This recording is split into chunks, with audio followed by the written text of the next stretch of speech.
Hello everyone and welcome to day 5 of the 12 days of Buildmas, and today we are going to be doing a Beauty and the Beast inspired build over here in the bind in the storybook Vale. Now I had a few different suggestions from different people and I've kind of put them all together into one, so thank you to Em and Arlene who wanted to see a Beauty and the Beast build. So I've kind of taken your suggestions and I've also added CL's suggestion as well to do a build in the bind, and as I wanted to do a decor for this house in the bind anyway, I felt like putting all these three together would work really well, so that is what we're going to be doing today. Now before we get started, I do want to say there are still so many of you who are not subscribed to my channel who have been looking up and watching my content, which I'm very appreciative of, but if you are not yet subscribed, please do subscribe. It helps me out so much to try and reach my next goal of 4,000 subscribers, and if you hit the notification bell it will tell you when I post Buildmas every single day all the way up till Christmas, as well as live streams and other content from me. But on that note, let's get started.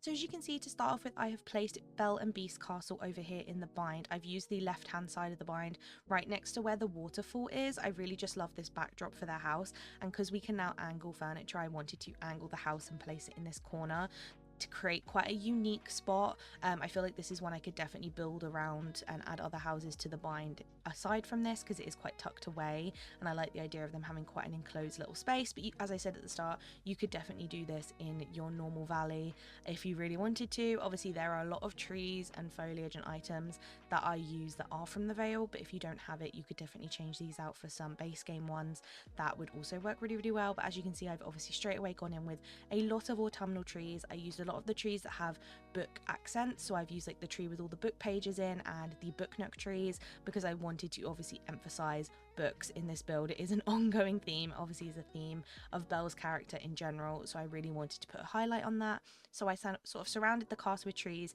and then started creating a rock pathway with some of the rock rugs from Scrooge's store. I didn't want to do a strict pathway because it is a diagonal build, and pathway at the moment is quite difficult to put in diagonally because obviously we can't diagonally place it yet. So I decided an alternative to this would be using the rock spots to kind of create this little spot, and then I started playing around with the bigger furniture items and kind of figured out where I wanted the different areas to be. It did take a bit of playing around with, but I decided I definitely wanted to kind of create the pathway down the middle and then have little pockets of different areas around this.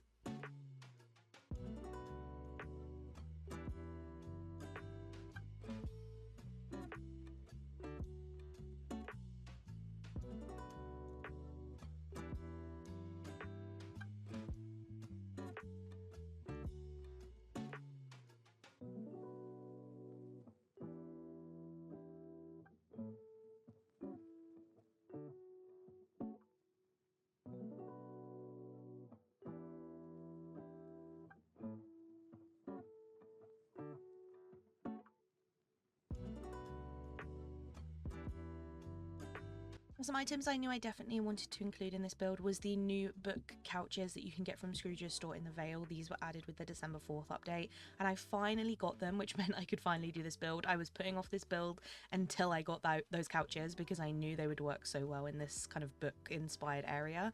So I did wait till I got those. So if you're looking at them and wondering where they're from, they are a new addition to the Vale Scrooge's store. So that's how you get your hands on those. And then I've also wanted to really include the haunted gazebo that we got in the premium shop a while ago. I know it is more of a kind of haunted spooky gazebo, but the colors of the roof and the style of it just looked really rustic and fit with this kind of book vibe. It went with the autumny colors, so I felt like it was the best option for a little gazebo space for them to hang out in.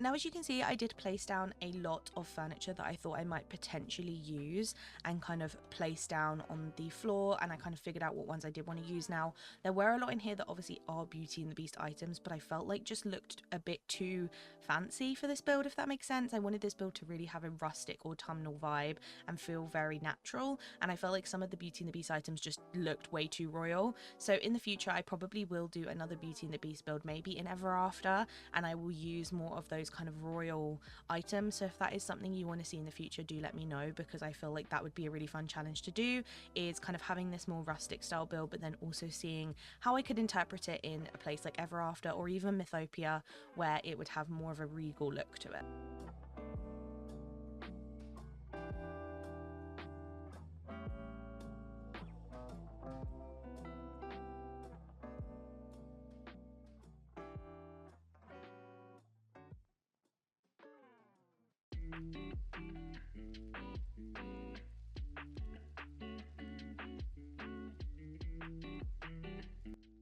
Now, as you can tell as I'm working on it, something that is very, very prominent in this build is clutter. I love making these kind of rustic builds with more cluttered items, so I decided to add a lot of clutter into this. And I also wanted to make sure I made a little rock pathway up to the next section, which is going to be the dining table section. This is from Belle and Beast Friendship Quest. I think it was Beasts, I can't remember now, but I think it was. And this is this gorgeous little rustic dining table that they had for a quest line, and I really wanted to include that in here because it went so well with this kind of like more whimsical kind of outdoorsy look. And I did decide to place it on the little beach area that we had to the left behind the trees, because I love the idea of them having this little date night by the water, and it just seemed like such a little romantic spot. So I popped that in there, and then I started adding a bit of foliage around just to get an idea of where I wanted the border of this build to be, because I was going to use trees and foliage to kind of border this whole build, so that when you're looking in from the outside you can't really see everything straight away, and give it that kind of forested look. So I started adding in a lot of the veil trees to kind of create that border and figure out how I wanted to do the layout.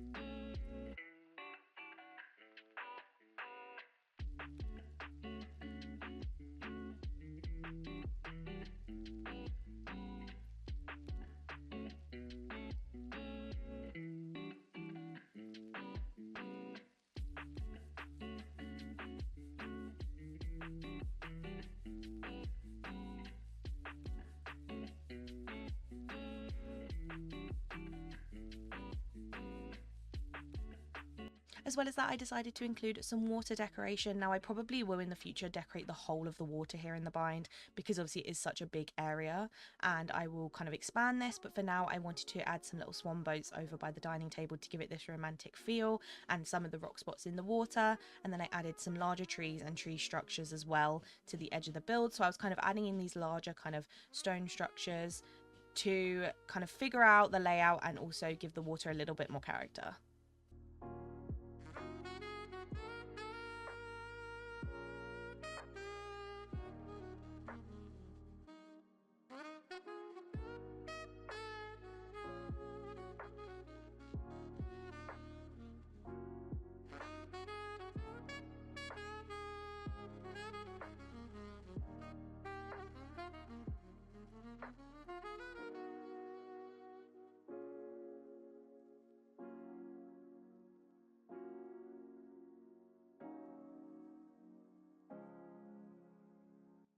Now, as you can see, I've created the main border with the trees that I wanted to create. So I started going in and adding in some of the little furniture items that I wanted to make sure I included, as well as starting to bulk out the foliage. I wanted to make sure I used a lot of the autumnal foliage that we got in this, as well as like the little autumn leaf piles. These are so gorgeous, and I'm using the opportunity to use them wherever I can, honestly. So I wanted to make sure I included those. I also included some little pumpkins dotted around, and obviously I do go in and add more books and some more lighting throughout the whole build.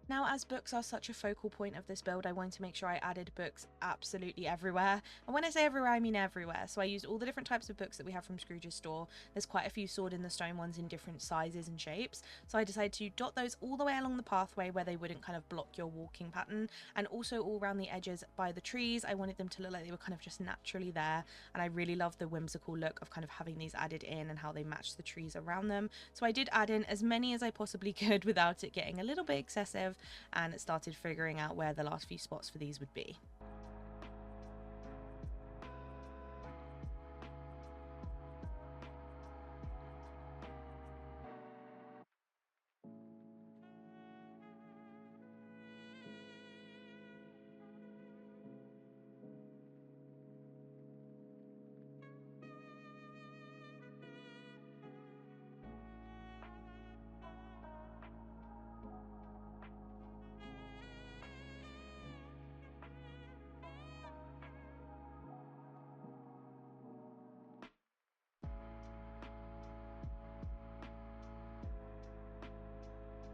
Now for foliage in here, I went for a mixture of the Vale plants and kind of foliage, as well as a lot of the base game ones. In the base game, we do have all the Sunlit Plateau ones that work really, really well because they're that gorgeous orange colour. So I made sure to include those, and I also added in some of the floral pathway. I'm really loving using this at the moment, and I felt like it just fit the kind of whimsical look of the build in general. And so I placed a bunch of these under some of the kind of more focal points of the build. I really love being able to angle these and make them look like they're really naturally placed here. And I just think putting them underneath furniture is such a good way to kind of make them look really whimsy. I feel like you could also put them on top of actual placed path. I think would also look really, really cute. But for this one, I wanted to just kind of dot it under some of the seating bits, some of the bigger furniture items, to make it look like it kind of naturally was there. And I feel like it gave a touch of Beast personality into this build as well.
Now for the final touches of the build, I wanted to bulk out some of the foliage by adding some smaller plants into gaps that were missing them. Unfortunately, because the hitbox is so big for this house, I couldn't put foliage all around the edge of it as I wish I could. The hitbox of this house is something that's an ongoing issue, I feel like, for a lot of us, and it is way too big. So I did my best to try and blend the house in as much as I could, make it not stand out as if it's got this massive hitbox. And then I went in and added in some of the Sunlit Plateau grass into the build in some little spots. I didn't want it to be too overgrown, but I wanted to add a few here and there to kind of just give it more of a rustic look to it. And then I also bulk out the trees around the back before adding the final touches of lighting at the end.